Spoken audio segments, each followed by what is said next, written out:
Me and Jordan actually, we went to high school together, and she watched a few episodes of the podcast, and she hit me up and, just told me that she liked it. I'm like, you should come on.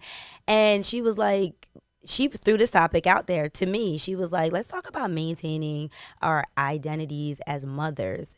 And I'm like, yeah, let's talk about it, because I know that is something that a lot of women struggle with, And as women, we wear so many hats, like we're doing so many different things. But if we are mothers, it supersedes everything else, 100%. And that can actually get to a point where it's just like you're losing yourself and being a mother.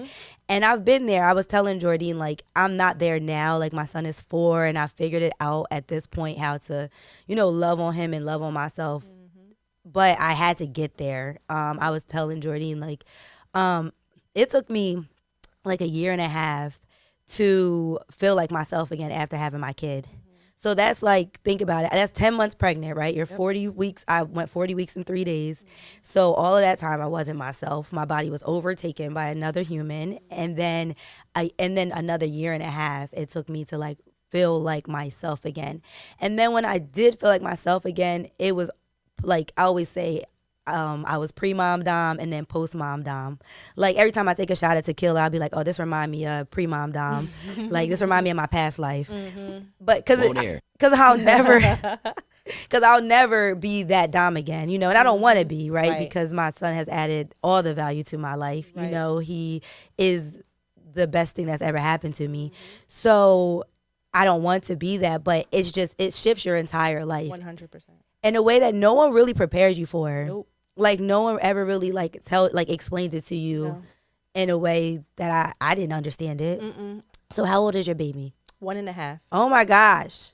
So wait, so how long did it take you? That's still such a fun age. Oh my God, I love it. But honestly, it just keeps getting better because 4 is fun. They do start to get annoying by the time they're like 7 and 8. As a second grade teacher, I'll tell you that. They do start to get annoying. They're still cute though. But okay, so how long did it take you to feel like yourself again after having your baby? I would say maybe like 8 months after the postpartum and everything kind of, subsided a little bit. Like 8 months when I would, when I went back to work. After 3 months after having the baby, I went back to work. But that's when I felt like I was able to kind of take control, and also realize that life has changed. My biggest thing was, right after the baby, I'm like, all right, we're just going to jump back into our schedule routine. I like being organized, and I was in for a rude awakening when I felt like I had no control. So as time kept going by, and I was relinquishing control and understanding that, life has changed, and I just have to kind of go with the flow and adjust, as opposed to having every day being so structured. As she gets older, it's easier, but in the beginning was so tough. So I would say, about a year. I'll say about a year that I felt like I was finally, feeling like myself again.